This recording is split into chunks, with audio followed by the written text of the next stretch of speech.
Okay, what happened? So basically, You're not wrong, everyone else is insane, and your phone is blowing up? yes. Cool, let's begin.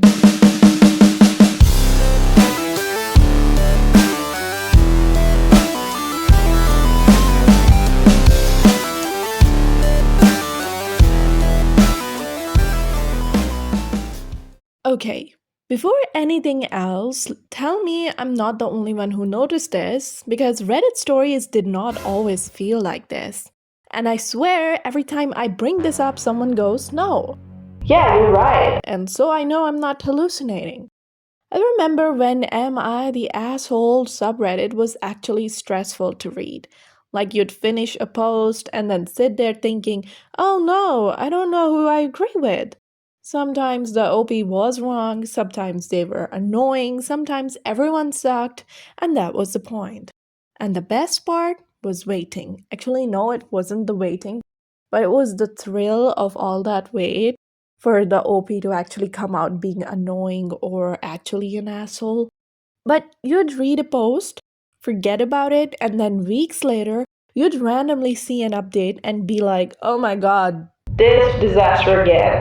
And the update wouldn't be dramatic, it'd be awkward or disappointing or unresolved entirely, which is very real life coded, by the way. At some point, though, Reddit stories stopped being discussions and turned into content. And I don't even think that happened on purpose, it just happened. Once these stories moved to TikTok and YouTube Shorts, suddenly there was no room for nuance. You couldn't wait 3 weeks for an update. You needed a villain by sentence 3 and emotional payoff by sentence 10. And then AI entered the picture. And listen, the moment AI showed up, it was all over. Because once people realized you could generate unlimited stories with the exact emotional beat that already worked, of course fake stories started blowing up. It was inevitable. And once a few fake ones went viral, everyone else had to compete with that level of insanity. By the end of 2025, and again, tell me if I'm wrong, genuine experiences feel rare. Instead, we get the same cast of characters on rotation: the golden child sibling, the evil mother in law, the parent who always says something so unhinged you physically pause the video like, ain't no way this real human being said that out loud. And yes, before everyone gets defensive, these dynamics exist. I know, I'm not denying that. But the way they're written now feels artificial, flattened, like they're not there to be understood. They're there to make you angry as fast as possible. And at this point, I don't even ask, did this happen? I ask how hard this story is trying to emotionally grab me. Once you start noticing the template, you literally cannot unsee it. The narrator is always calm, always reasonable, always suspiciously emotionally articulate while their entire life is imploding. Like, I'm sorry, if my family just exploded, I'm not typing coherently. Meanwhile, everyone else in the story has zero chill.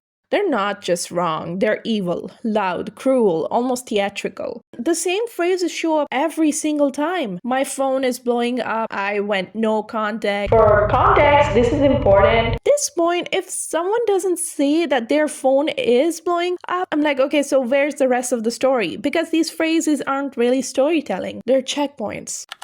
I was just minding my own business when I stumbled upon this one, and this is where a daughter is forced by her mother to actually donate both of her kidneys to her golden child son. And yeah, we need to talk about that one. So I remember hearing that, and I was just sitting there, be like, be serious right now, please. The daughter is written as a saint, calm, selfless. She's already offered one kidney, which is massive life-altering decision. And the mother is written like a Disney villain who missed her audition, and now she's pissed. So she cries and says the daughter owes her life, and the entire family instantly sides with her, apart from this one auntie who always thought that her sister was a bit extreme. And the rest of them, no hesitation. And the comments, they're furious, which, yeah, that's the point. But the story isn't trying to convince you medically or logically. It is trying to emotionally overload you.